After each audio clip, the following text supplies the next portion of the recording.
یار ہمیں نہیں آپ کا نہیں میں گاؤں گا. بولیں کیا تھا وہ آپ پورا چاہتے ہیں سلیم صافی صاحب آپ کے ساتھ گائیں؟ نہیں وہ جھومیں گے.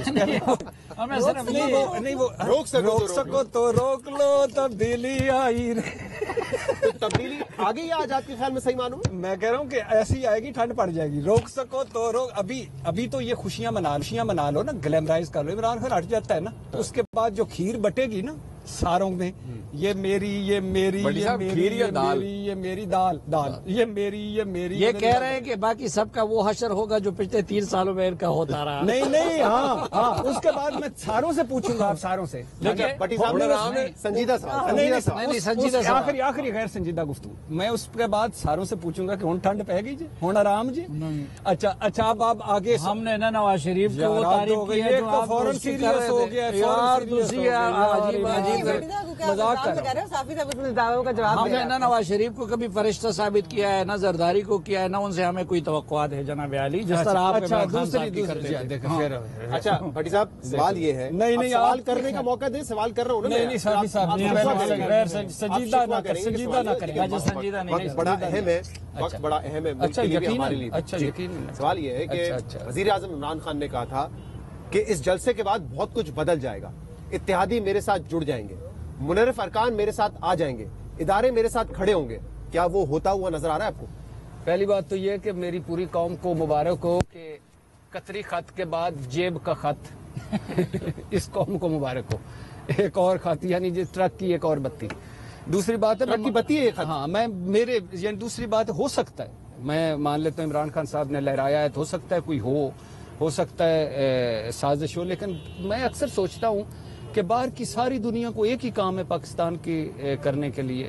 مانا کہ بہت سارے یہ جو ایک گروپ ہے اس کا بہت سارے انٹرسٹ ہیں, مانا کہ بڑی لمبی گیم ہے, لیکن بہرحال یہ جیب کے خط پہ بعد میں آتے ہیں.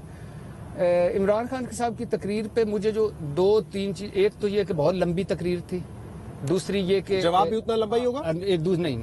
دوسری یہ کہ اس کی اچھا یہ جگت ماری تھی. اچھا پلیز کنٹینیو میں ٹوکا.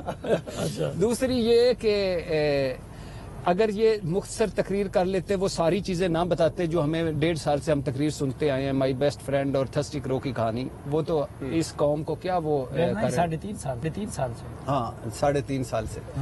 تو ہاں آپ کو تو ٹائم کا بخوبی علم ہے. اچھا تو وہ جو تھی نا وہ نہ ہوتا, لیکن ٹھیک ہے عمران خان ہے, یہی عمران خان ہے. نہیں میرا خیال ہے کہ ابھی 7-8 دن ہیں عمران خان صاحب کی حکومت, یعنی ٹیبل ہونے کے بعد عدم اعتماد 7-8 دن لگیں گے. جو پہنچے ہوئے بزرگ مولانا صاحب ہیں, زرداری صاحب ہیں, یا نواز شریف شہباز شریف صاحب ہیں, عمران خان 100 مرتبہ بھی پیدا ہو کے دوبارہ ہیں تو ان جیسے ان کاموں میں ان جیسا کچھ نہیں کر سکتے. تو یہ جو اتحادی مجھے نہیں لگتا. اور ان کے لیے جو لوگ یہ کام کر رہے تھے انہوں نے اپنے آپ کو آئینی کردار تک محدود کر لیا. اب دیکھو رات کو یہ جلسے میں لگے ہوئے تھے, میں آپ کو خبر دے رہا ہوں, زرداری صاحب نے 4 اور وکٹیں ان کی اڑا دی, 4 وکٹیں پی ٹی آئی کی گرا دی.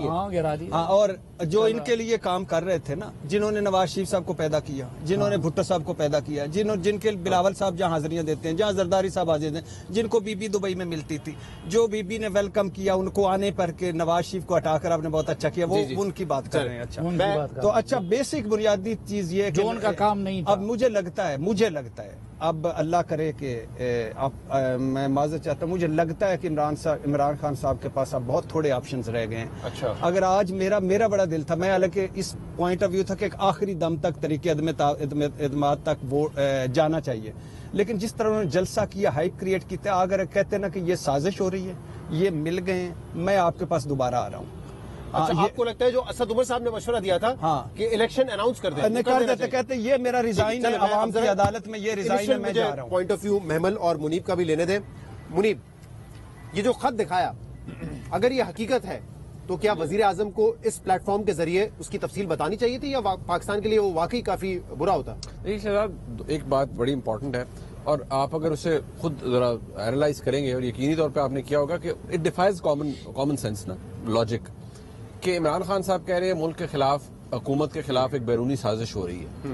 اگر سازش ہو رہی ہے تو عمران خان, وہ پھر ظاہری بات ہے ملک کے خلاف سازش تھی, ایک حکومت کے خلاف سازش تھی, تو کیا عمران خان صاحب کو جو محبت، جو سپورٹ سب کچھ درکار رہی ہے پہلے اور جو ان کے ساتھ رہی ہے، کیا ایسے موقع پر جہاں پر ملک کے خلاف ایک سازش ہو رہی ہے، ایک بیرونی قوت کر رہی ہے، تو کیا پاکستان کی سیکیورٹی اسٹیبلشمنٹ عمران خان صاحب کے دفاع میں نہ کھڑی ہوتی؟ نیوٹرل تو نہ ہوتے پھر وہ، کیونکہ ملک کے خلاف سازش ہوتی نا، پھر آئینی طور پہ ہی they would have stood firm with the prime minister، اور انفیکٹ اگر کوئی ایسی سازش ہوتی تو وہ اس کو تھوٹ کرتے، اس ایفرٹ کو ڈیفیٹ کرتے اور حکومت کو مزید مضبوط کرتے۔ یہ ایک آرگینک سیاسی طور پر ہم چلے اسے نہ بھی کہہ سکے مکمل طور پر آرگینک، لیکن اتنا ضرور ہے کہ عمران خان صاحب کی حکومت کی جو اصل سٹرینتھ تھی وہ آج ان کے پاس نہیں ہے۔ جو آؤٹ سورسنگ انہوں نے کی ہوئی تھی آج ان کے پاس وہ فیسلٹی نہیں ہے۔ جو کچھ ہو رہا ہے وہ سیاست ہے۔ آج اگر پاکستان کی سیکیورٹی اسٹیبلشمنٹ مکمل طور پر خود کو ہر طرح کے سیاسی عمل سے دور رکھ رہی ہے، وچ از ویری گڈ، اور اس کو اپریشیٹ بھی کرنا چاہیے، تو پھر سیاسی حکومتوں کے حوالے سے ایسی سیاسی جوڑ توڑ ہوتی ہے۔ یہ ایک مینوفیکچرڈ حکومت تھی، مینوفیکچرڈ اتحاد تھا جس کی کلائی کھل رہی ہے، کمزور ہو رہی ہے۔ ایز وی اسپیک کہا جا رہا ہے، جس طرح صافی صاحب نے کہا، وکٹیں ہو رہی ہیں، سب کچھ ہو رہا ہے۔ On the D day national assembly میں کیا ہوتا ہے that is yet to come, but میرے جو کم از کم ابھی تک اطلاع ہے کہ چودھری برادران کے حوالے سے جو ملاقات ہوئی ہے وہ ابھی تک بڑی پوری، اور شاید آج رات تک وہاں سے بھی یہ بات کی جا رہی تھی کہ شاید آج چودھری پرویز الہی کو آفیشلی کہہ بھی دیا جائے گا کہ چیف منسٹر آپ کو بنا لے، لیکن ایسی خبر اب تک کوئی سامنے نہیں آئی۔ شاہ محمود صاحب گزشتہ روز ملے تو انہوں نے بتایا اور کل پی ٹی آئی کا وفد بھی دوبارہ مل گیا، انہوں نے بتایا کہ میری ذاتی خواہش ہے اور میں نے بڑی کوشش کی ہے، لیکن ابھی تک دال نہیں گلی۔ تو محمل، یہ جو پارلیمنٹ میں فیصلہ ہونا ہے آخر میں اس ووٹ آف کانفیڈنس کا، ووٹ آف نو کانفیڈنس کا، آپ کو لگتا ہے کہ جو امیدیں باندھی جا رہی تھی کہ اس جلسے کے بعد بہت کچھ چینج ہو جائے گا، وہ چینج ہو جائے گا اب، یا فیصلہ ہو گیا ہے کہ یہ ریجیکٹ ہو جائے گی، یا فیصلہ بھی پارلیمنٹ میں ہی ہونا ہے؟ دیکھیں شہزاد، ابھی تک آپ نے جتنے بھی سب سے جب بات کی ہے اس سے یہی نظر آیا کہ ایک تو خیر جو سرپرائز کا ہم بہت زیادہ سن رہے، تو ہر کوئی سوچ رہا تھا کیا سرپرائز ہوگی، وہ سرپرائز بالکل نظر نہیں آئی تھی۔ اس کے علاوہ یہ تھا کہ وہی ہائپ ہی ہائپ تھی، لیکن اس سے کیا اتحادی چینج کریں گے؟ آپ دیکھیے اتحادیوں نے کیا چینج کرنا تھا، انہوں نے تو نون لیگ اور پی ایم ایل کیو کے ساتھ جو ہے وہ آپ دیکھ لیں کہ نون لیگ اور پی ایم ایل کیو کھڑے ہو کے انہوں نے پریس کانفرنس کر دی اسپیچ کے بعد۔ تو اگر اتحادیوں نے اپنا مائنڈ چینج کرنا تھا، اتنے زیادہ لوگ تھے، اتنا سب کچھ تھا، اس کی وجہ سے جمع غفیر کی وجہ سے ان کو بہت پریشر آنا تھا، سب کے مائنڈ تبدیل ہو جاتے، منرف ارکان کے بھی۔ تو ابھی صافی صاحب نے جس طرح خبر دی ہے کہ 4 وکٹیں اور گر گئی، جو صافی صاحب کہہ رہے ہیں کہ پیپلز پارٹی نے 4 لوگوں اور کے لیے شاہ زین بگٹی کو آپ دیکھ لیں صبح کیا ہوا تھا۔ تو میرے خیال میں کہ وہ سرپرائز نہیں تھی کچھ بھی۔